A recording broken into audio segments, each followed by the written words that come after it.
So, jumping into your current role and what you do, for everyone listening, what is A&R? Technically, it stands for artists and repertoire.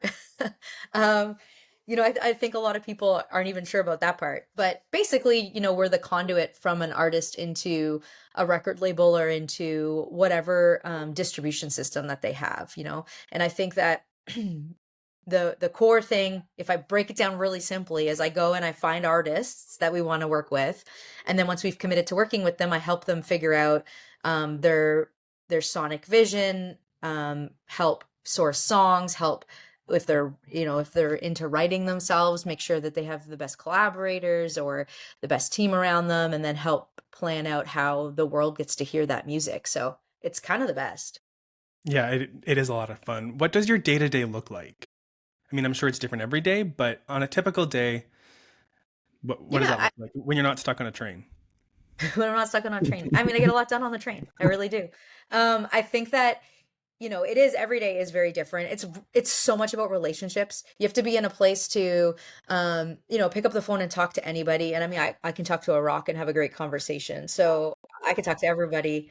Um, it's a very personable job. You want to make sure that you're representing your artist and your company and making sure people think of you when they have great songs or that they want to collaborate with your artist. So it's a lot of relationship building, and it's a lot of reaching out and following up and doing research on who would be great with this person or that person, or and it's a lot of chasing. It's a lot of we got songs on the go, and you're chasing producers, or you're pushing timelines, or you're figuring out what thank yous an artist wants in a record, or what set list we're going to perform here and here. And so I think that um we have amazing teams that really help build our artists, their vision, and make it all come to life.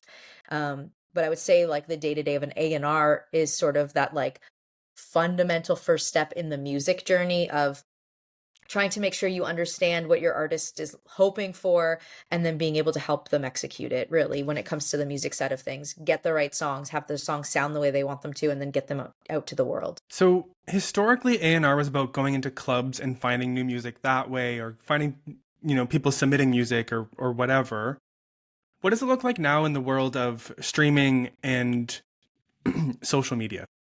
Yeah, I think A&R and scouting looked different and the same. I think that, it'd be I don't know what the percentage is off the top of my head, but I know that for sure a lot of the acts that I've personally signed or chased in the last while have been based off of relationships or seeing them live, or somebody that I love and trust in the industry being like, you should check this person out, or you should check that person out. All that to say that there certainly is tools and opportunities for us to be using social media or the web or different platforms where people can post their talent, so that we can also cast a wider net and see more great artists and their talent. So, I don't have to, be in a club in Halifax to figure out who's great in Halifax. So there's a lot of tools. But I do think that maybe for a second, especially through COVID, when there wasn't necessarily all elements of that open, there was a lot more of things popping off on TikTok or YouTube or whatever the case might be, and people getting signed and things like that. I think we definitely look for moments, but I would say that our team is really interested in building careers. And so although there may be a moment somewhere, we like to make sure that we can see what the next moment would be as well with that artist. And sometimes people are only interested in a moment, and that's totally fine too, as long as everybody's on the same page, and expectations are understood around that. But I'd say for the most part, 99% of what we do is we're building artists that want to have careers, want to tour music and stand in front of people and sing that music for them. So there's a lot of tools to use now. It can be really overwhelming. We have an amazing team of people that understand the tools way better than I do. But a lot of it still comes down to, like, 99% of it comes down to relationships. You wanna like the people you work with, you wanna believe in them, you have to believe in them, and so you can't fake that, you can't hide behind a keyboard and promise things, like, it still happens face to face for sure.